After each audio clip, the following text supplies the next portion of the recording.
Do you know what the situation of the computer market is these days? Graphics cards at thrice their MSRP. But that's not quite the thing if you have eyes, just like temperatures are not a thing if you have one of these rocking in your build. Oh my gosh, this thing is heavy. So for the second time within a year, I have spent all of my good money behind a scaled video card and I'm not going anywhere with it. So this is a big and huge 3070 and oh my god, Orko, what brand did you pick? Why didn't you pick a card from a reputed brand? Wait, do you really think Nvidia is stupid enough to let any random brand manufacture their cards? Like, won't it hurt their reputation? So let's get into the unboxing, and this card arrived in a pretty hefty box and it was already battered. Anyways, cutting in, we find another box within the upper box. Now I appreciate this double box packaging. It just adds a little bit of a premium feel to the unboxing experience. And considering that this is the premium air-cooled graphics card from Inno3D, well, you would expect these kind of things. Opening the box, we find some paperwork and beneath another foam layer, we find the card. And as soon as I picked it up, I realized that this card has some weight. I was expecting every one of these 30 series hogs to be heavy, but oh my gosh, this really feels very heavy on hand. Oh, and the best part of this card is that Inno3D decided to address the mining situation. Like, you know, miners are everywhere. They are the reason we are paying so much for graphics cards these days. And what Inno3D did, in the seal of the card, it is mentioned that if the user mines with it and if that results in any form of damage, Inno3D will completely void the warranty of this card. Now, it's not that mining will end up damaging your card. It has thoroughly been proved that sustained mining can be safer than gaming. But this is a very good move from Inno3D and I completely respect this. We also get two more packets from the box. One of them contains a 4-pin 12V RGB and a 3-pin 5V ARGB connector. Now I like the fact that Inno3D is giving choice here. Not everyone has ARGB headers on their motherboard, right? So this will end up saving the hours of so many people. And the other packet contains something like a hook. I am not sure what this does, but it kind of looks like an anti-sag bracket that would stick to your case? I'm not sure. Okay, so for the final verdict, the unboxing experience was simple, a bit premium, there were no surprises. I will give it a solid 7 of 10. Anyways, let's have a closer look at the card. So it is like the top of the line, the best of the best air-cooled GPU offering from the company. And this is like an X4, so it has a 4th fan on the top here, which adds additional cooling to the MOSFETs. That is what Inno3D says, and not every GPU has 4 fans. Although the fan is quite small, I think it adds a bit of a cool factor and you can say that, hey, my GPU, it has 4 fans. Also, this thing weighs in at around 1.36 kilograms. Compared to this, the Founders Edition comes in at around 1 kilogram. So there is a lot of more heatsink. Also, this card is going to consume power from dual 8-pin connectors and it takes up to 3 slots. Like, this is a behemoth. Like, if this was a Pascal card, I would have gone in and said, Inno3D, you just packed overkill cooling into the RTX 3070. But this is not Pascal, this is Ampere. Now the thing with these cards is that they will keep boosting their clock speeds if they have the temperature and wattage headroom.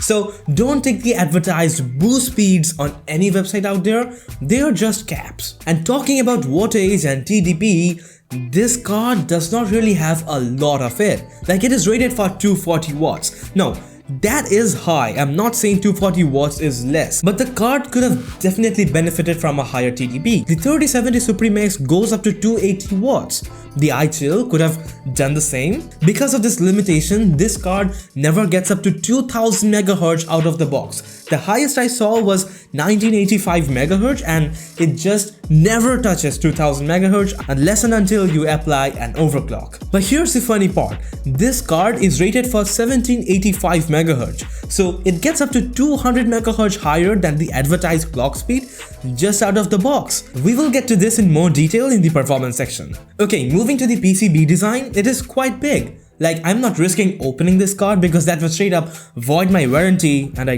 definitely do not want that because I paid a lot, right? But if you look closely, the PCB ends right around here. So it is like 240-ish millimeters long. Compared to that, the PCB of the Founders Edition ended right off the PCIe slot. So this definitely has a bigger PCB. And since the RTX 3070 and the 3080 of this iChill X4 variant are almost the same size, I doubt there is a wasted PCB portion beneath that cover. Also, this card comes with this blow-through design towards the last 60 centimeters. You might think that this will end up heating up your RAM and CPU if it blows all of the air up. Even I thought the same at the beginning, but it ended up doing the opposite. Like my CPU idles at around 9 degrees over ambient, and after I pushed the fans to 100%, those temperatures fell down to 6 to 7 degrees over ambient. Now, having a graphics card that also doubles up as cooling for your CPU and RAM, that's pretty sweet. I'm going in. Okay, enough of sweet talk. It's not all good about this card. There are some caveats. So the first thing that I would like to point out is the weird placement of the 12 volt and 5 volt RGB connectors. Like, it is placed right in the front and there is absolutely no way to hide the cables. No matter what you do, no matter what I did, the cables kept sticking around. Also, this card does not have any additional reinforcement in the GPU area, so handle it with caution. So overall, the card will get a 7.5 of 10, and that is considering the 2 complaints I have. Let's see what this thing is capable of. Now, our test bench isn't perfect. There are a lot of caveats to it. So we are leaving a bit of performance on the table, but yeah, it's not something crazy that would cause a day and night difference like that. Also, this is the first RTX card we are reviewing on this channel, so I really do not have any data to compare it with. With that out of the way, let's get into the productivity performance of this card. Starting with the Unigine superposition, the extra cooling of this card starts to show off as it manages to close down and even beat the overclock results of some of the best cards in this segment. Now, these data are from the Unigine superposition leaderboard, and I really do not have any idea how they were conducted, what temperatures were there, but the scores are a good comparison point. Also, the i5 11600K and the 10700K are both faster than the Ryzen 5 3600, so I could easily see this iChill X4 beat those 2 cards if we had a better processor on hand. Moving on to 3D Mark Time Spy, a very standard test, the results paint a similar idea. The RTX 3070 easily manages to get close and even beat the last gen 2080 Super, and in comparison to the current flagship, well, it is a mile away. But what more could you ask for at $500? 3D Mark Firestrike is a DirectX 11 benchmark, so the 2080 Super shows its raw power and gets very close to the 3070, but the 3070 manages to score over 25,000. That is out of this world. Octane Bench is similar and we get a respectable performance, but let's turn over to Blender BMW. We get significant gains in CUDA rendering times, and even optics rendering time was better than the bunch. This card does pack some heat. The last 2 tests, the Blender Barcelona Pavilion and the Blender Classroom, paint a similar idea, and this shows that this 3070 is definitely better from the bunch. Now, I got this mean render time of the RTX 3070 from Blender's official website, and I think it's quite reliable. Okay, so that was all of the benchmarks, all of the data and numbers for your reference.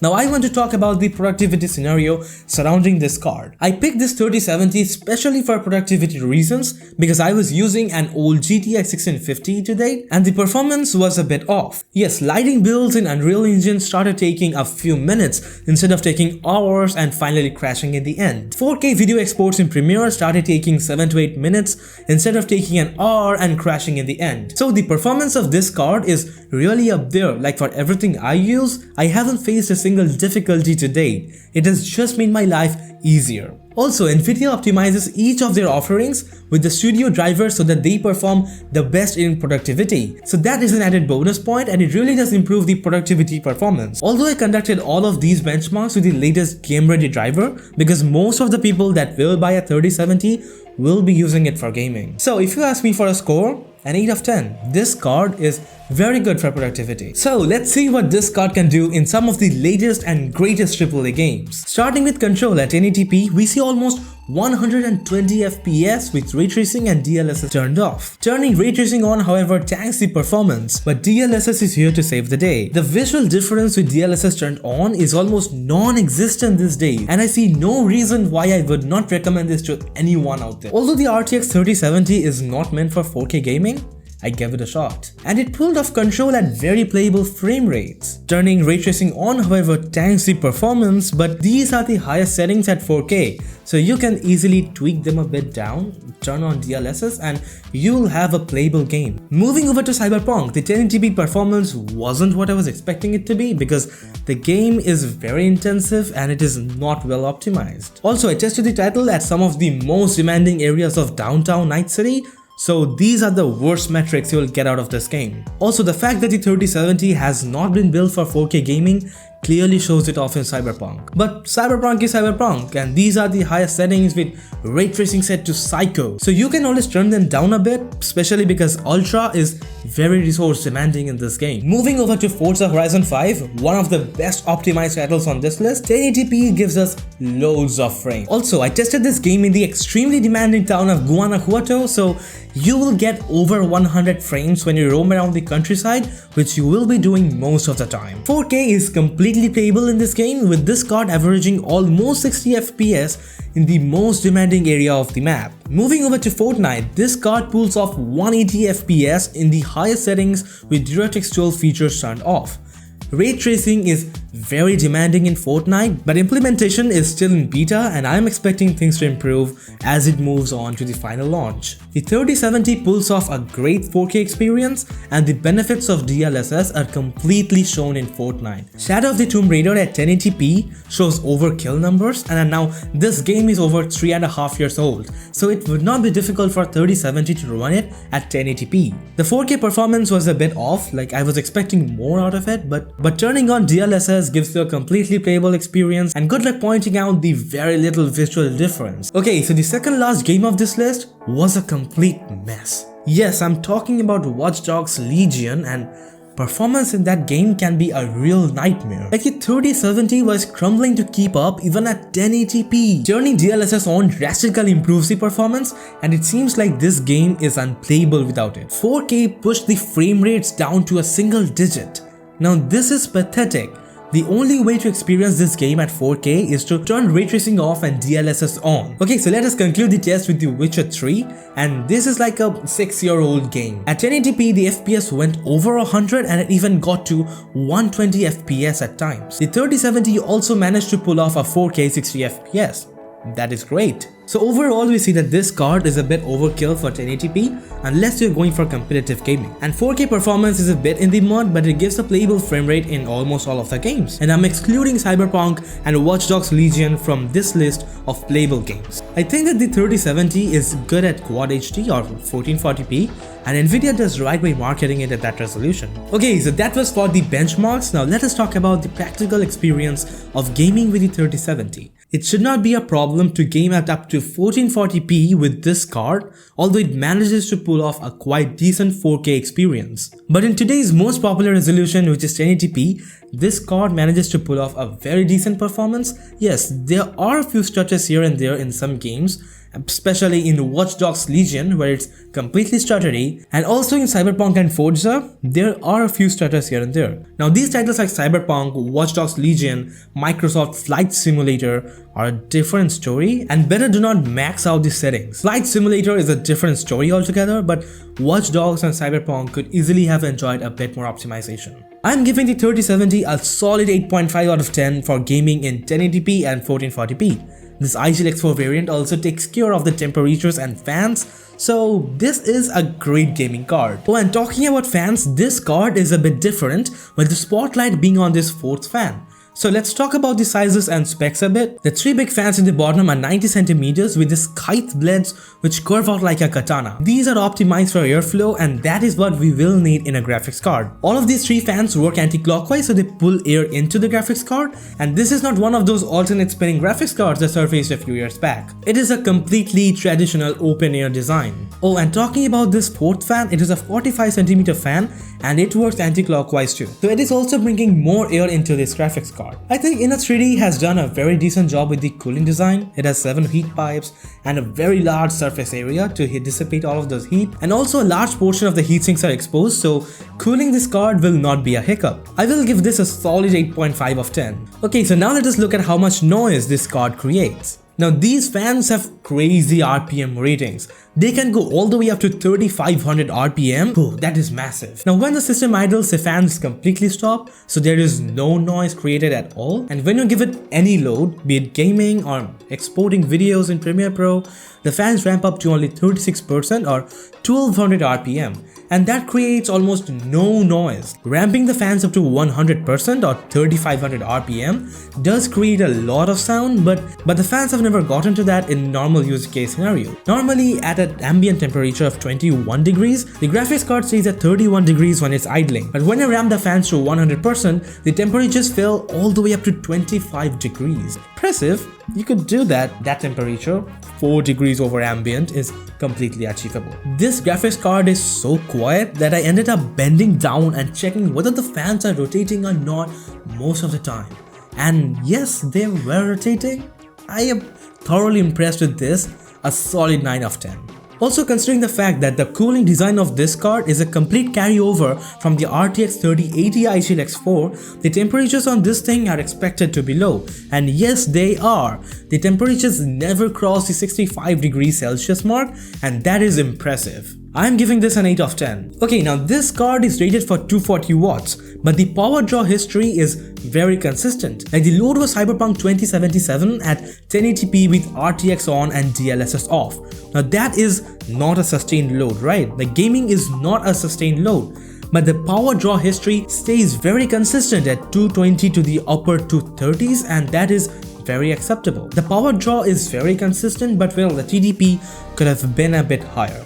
7.5 of 10. Okay, and talking about the clock speeds, this card consistently maintained it over 1900 MHz, and it even got to 1985 MHz in another test I was conducting, but it never got to 2000 MHz. I am extremely confident that if the TDP was a bit higher, it would have easily achieved the 2000 MHz mark. I'm giving this a 7.5 of 10, and RIP the clock speeds mentioned on the website. But these are stock speeds, so let's apply a dirty overclock. Now, overclocking this card wasn't a very decent experience.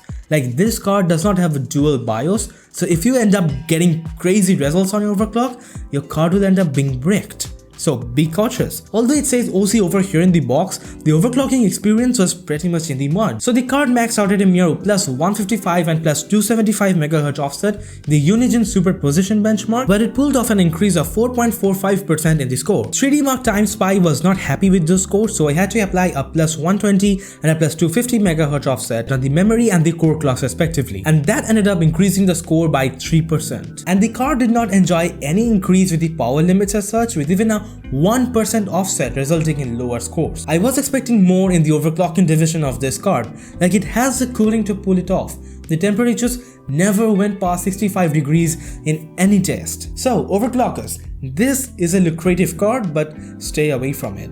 5 of 10. Now you might know I'm a big RGB fan, and my personal build is filled with RGB, and this card is a great treatment to that fetish of mine. It has a total of 11 LEDs, and they light up in a very interesting way. Like this entire rim of the graphics card lights up, and it has some cool designs and the iChill logo on top of it. Also, the fourth fan lights up in a very interesting way. The card supports both 5V ARGB and 12V RGB connections, and that is pretty dope, but I have one complaint regarding the placement of the connectors, as I mentioned before. But overall, the RGB isn't quite bright, and these 3 LEDs just stare at you. They could have enjoyed a better placement. To be honest, it just steals the aesthetic. It is hard, but I'm giving this a 6 of 10. Also, the lighting is completely customizable through Inno3D's Tune8 software, and that also doubles up as an OC utility. The software is kind of a mess, like it does not even have an undo button, and overclockers know how much you need that button. So I ended up using MSI Afterburner for all of the overclocking things I did, and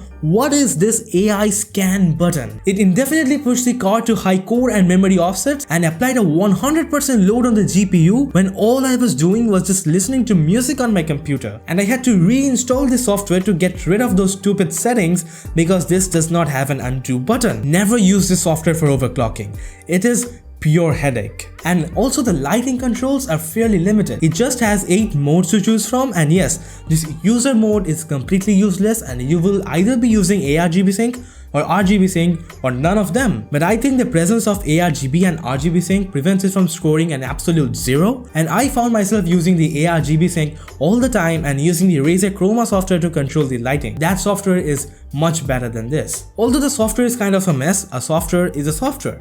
And Inno3D can improve upon this if they really want to. For now, this deserves a 4 of 10. Okay, so the iChill X4 is one of the cheaper flagships out there. Like, it is nowhere close to the pricing of the Suprim X or the ROG Strix model of these cards. And also, I cannot really comment on the pricing these days because pricing is totally set by the mining hash rate of cards. I do not really know what price these cards will sell for a few months down the line. It can be anything. So considering all of these, I would not really comment over the pricing and value of this card. And looking at the scores, we get a solid 7.82, and that is a very respectable score. This card is getting a Cyber TikTok Gold award. Okay, now if you ask me, I completely recommend you to go for one of these cards if you're in the market looking for a 3070. Yes, there are a few caveats. Some of them can be improved and some of them clearly needed more work before this card was shipped to you. But none of them are really big issues, and this card still looks great, it still performs great, and that is what matters, right? So go for this card. I see a lot of people avoid brands like Inno3D and Colorful thinking they are bad, but no. They do make some good products. Do consider liking this video, it has been a long time in the making, and subscribe if you're into computer hardware like me. And if you want to check out the part 1 of buying graphics cards at scalped rates, check out the review of the GTX 1650 here. I might make a part 3 of this series now.